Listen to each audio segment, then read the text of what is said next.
안녕하세요. 털보이사입니다. 손목 터널 증후군으로 수술을 받으셨는데 또 손이 저리신가요? 손바닥으로 다시 수술하지 않아도 됩니다. 더 편한 방법이 있습니다.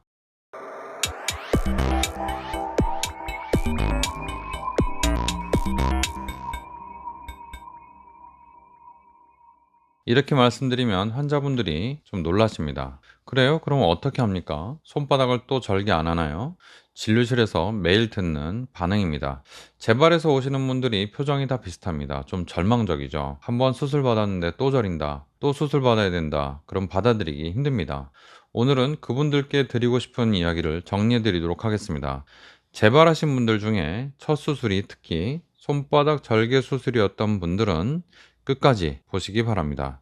손목 터널 증후군의 전통적인 수술, 이 손바닥 절개 수술의 성공률은 95% 이상으로 높은 편입니다. 한 번 수술로 끝나는 분이 대부분입니다. 손바닥 절개 수술의 경우에 재발률이 한 10에서 20% 정도로 보고되는데, 이게 100명 중에 한 10명에서 20명 정도가 시간이 지나서 다시 저림 증상이 생겼다는 얘기입니다.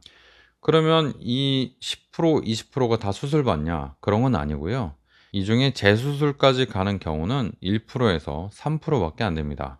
그래서 이 수치만 보면 너무 걱정할 건 아니죠. 그런데 1%에서 3%라 해도 이게 적은 숫자는 아닙니다. 왜냐하면 손목 터널 증후군 자체가 워낙에 흔한 병이고 워낙 수술을 많이 받는 병이라서 절대 숫자로는 많은 편입니다. 우리 병원에서는 다른 병원에서 손바닥 절개 수술을 받고 재발해서 오시는 분들이 꾸준히 옵니다.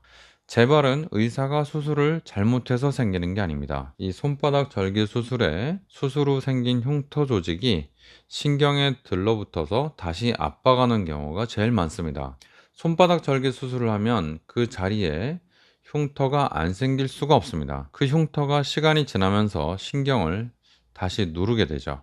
첫 수술에서 인대가 완전히 절개되지 않은 경우도 있고, 손목 터널 안에서 낭종, 즉 종양 같은 게 새로 생기거나 물혹이 생기거나 류마티스 관절염으로 인해서 힘줄막이 두꺼워지는 경우도 있습니다. 당뇨병이나 갑상선 질환이 있는 분들은 재발 위험이 더 높습니다.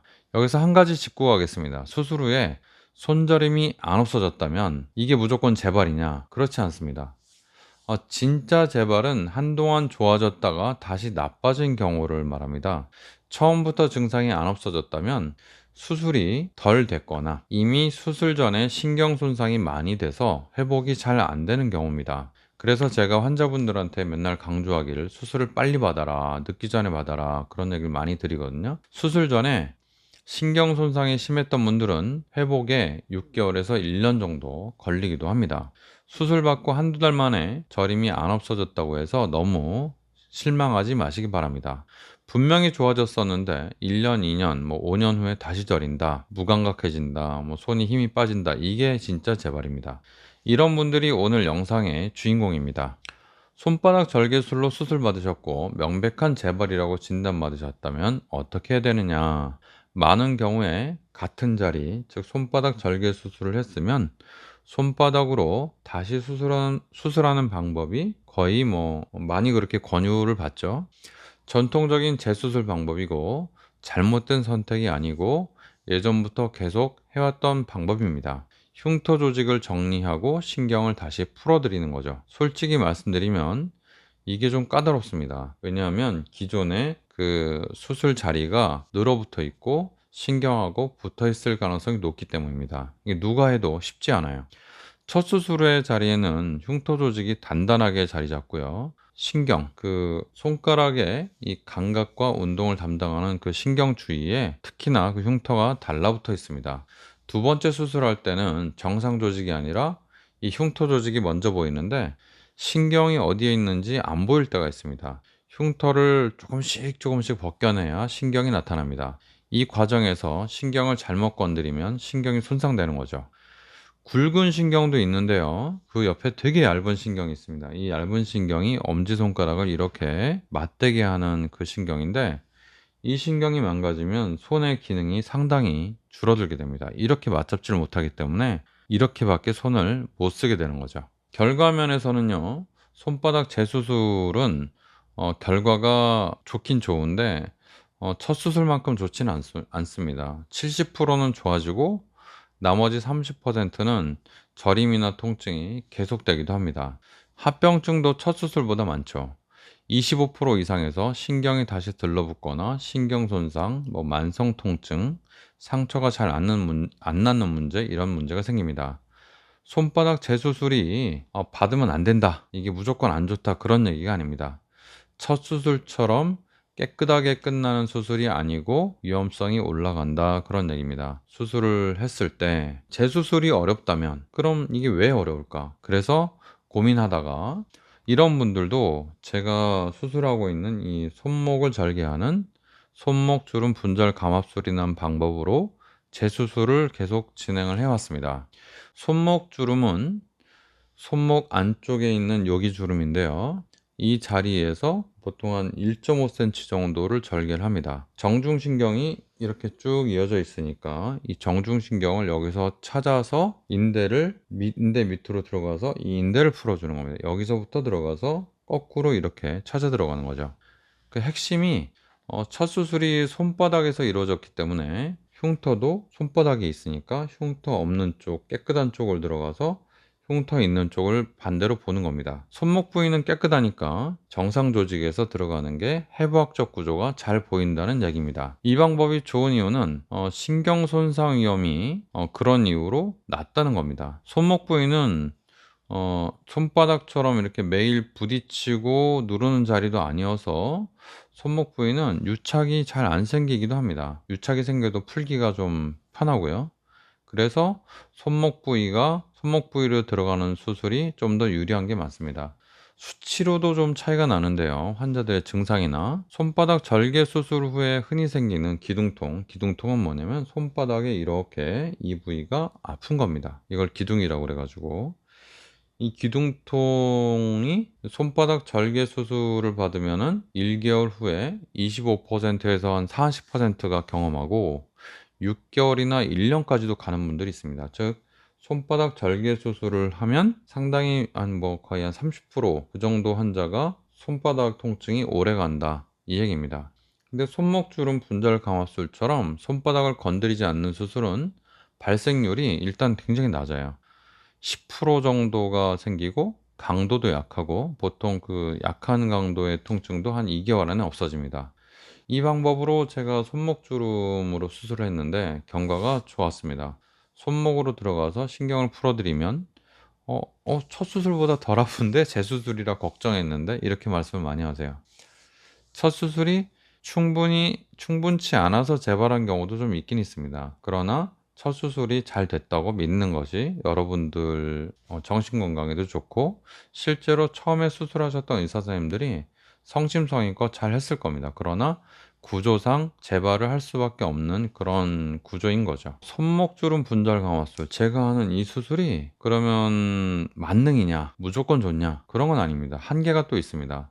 신경 손상이 이미 너무 심하게 진행된 분들은 수술해도, 아무리 좋은 수술을 해도 회복이 제한적입니다. 회복이 잘 안 된다는 거죠. 엄지 근육이 위축돼서 살이 빠진 상태, 즉 신경이 너무 많이 망가져 있으면 좀 어렵고요. 감각이 아예 없다, 그냥 거의 감각이 없다, 이런 분들은 수술로 신경을 풀어드리면 저린 거는 좀 좋아지는데 이 무딘 거, 감각이 돌아오는 거는 한계가 있거나 매우 늦는 경우가 있습니다. 그래서 재발했다면 더 늦기 전에 빨리 결정해서 수술을 받는 게 오히려 나을 수 있습니다. 첫 수술이 이 손바닥 절개 수술이 아니고 내시경이나 손목 쪽으로 수술한 거였다면 손목 부위에 이미 흉터가 있을 수 있습니다. 그러나 아까 말씀드린 대로 이런 경우에도 손목 접근법이 안 되는 건 아닙니다. 손바닥보다는 손목이 유착이 좀 덜 돼 있기 때문에 이쪽으로 들어가는 거는 재수술이라 하더라도 이 손목 쪽으로 들어가는 거는 조금 더 안전한 경우가 있습니다. 안전한 면이 있습니다. 신경손상 위험이 좀 낮다는 거죠. 그 외에 류마티스 관절염으로 인해서 염증이 너무 심하거나 아니면 손목 터널 안에 종양 같은 게 있거나, 그리고 해부학적 구조가 특이한 경우, 아니면 골절을 동반한 경우, 이럴 때는 어쩔 수 없이 손바닥을 다시 절개해야 되는 것이 더 안전할 수가 있습니다. 넓게 열어서 직접 보면서 종양 같은 거나 골절을 처리해야 되기 때문입니다. 그래서 이런 부분들을 수술 전에 초음파, MRI, CT 같은 걸로 확인합니다. 모든 수술이 그렇듯이 합병증은 다 가능성이 있죠. 아무리 손목 터널 증후군이 장점이 있다 해도 감염, 출혈, 신경 손상 가능성이 완전히 없는 것은 아닙니다. 그러나 손바닥 재수술에 비해서 특히 재수술의 경우에는 손바닥 재수술에 비해서 손목 주름 분절 감압술로 가는 것이 위험성이 훨씬 낫습니다. 그래서 손바닥 재수술이 더 낫다고 하는 의사 선생님도 계실 텐데, 그럼 제 말이 맞느냐 아니면 그분 말이 맞느냐, 이거는요 딱 맞다 틀리다 할 수 없을 수가 있어요. 저는 이런 의견을 가지고 있는데, 의사마다 손에 익은 방법이 많이 다르죠. 어떤 선생님은 손바닥 재수술 중에 난이도가 높은 수술을 너무 많이 해봐서 그 수술이 굉장히 익숙하게 잘 하실 수 있습니다. 잘못된 게 아니라는 거죠. 손바닥 수술을 했는데 또 재수술을 권유받았다면, 오늘 이 영상을 보셨잖아요. 그러니까 손목으로 들어가는 수술이 가능한지 다른 의사 선생님께도 한번 물어보는 게 좋겠습니다. 그리고 가능하지 않다고 하면 손목으로 수술하는 의사 선생님한테 재수술을 하는 게 어떠냐 하고 좀 상담을 받아보시는 게 좋겠습니다. 물론 재발했다고 해서 무조건 수술이 답은 아닙니다. 재발한 사람 중에 한 10%만 수술을 받아요. 그러니까 경미한 재발이라면 야간 보조기, 물리치료, 소염제, 스테로이드 주사, 그리고 손목 스트레칭, 운동, 휴식 이런 걸로 관리해 볼 수가 있습니다. 다만 지속적으로 밤에 절여서 맨날 잠을 깨거나 손가락 감각이 점점 둔해지거나 힘이 빠지거나 엄지 쪽 근육이 빠지거나 그리고 컵을 자주 떨어뜨리거나 물건을 떨어뜨리면 단추를 끼우지 못한다면 신경이 더 손상되기 전에 수술을 결정하는 게 좋습니다. 신경이 손상되는 거는요, 어떤 주사나 그런 운동으로 이게 되질 않거든요. 단순히 저린 게 아니고 뭔가 신경이 약해졌다고 하면 그거는 꼭 수술을 고려해 보는 게 좋겠습니다.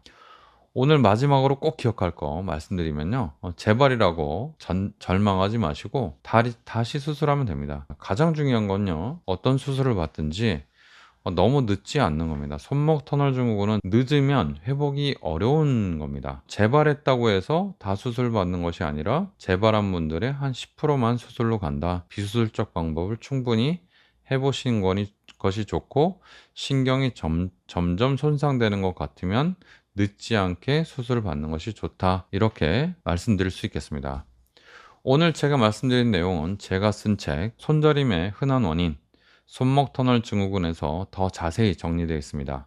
손바닥 절개술과 손목주름 분절 감압술의 차이, 첫 수술을 받으실 때 어떤 방법을 고려해야 하는지는 나중에 따로 다뤄보겠습니다. 손목 터널 증후군으로 고민 중이신 분들은 구독, 좋아요 눌러주시기 바랍니다.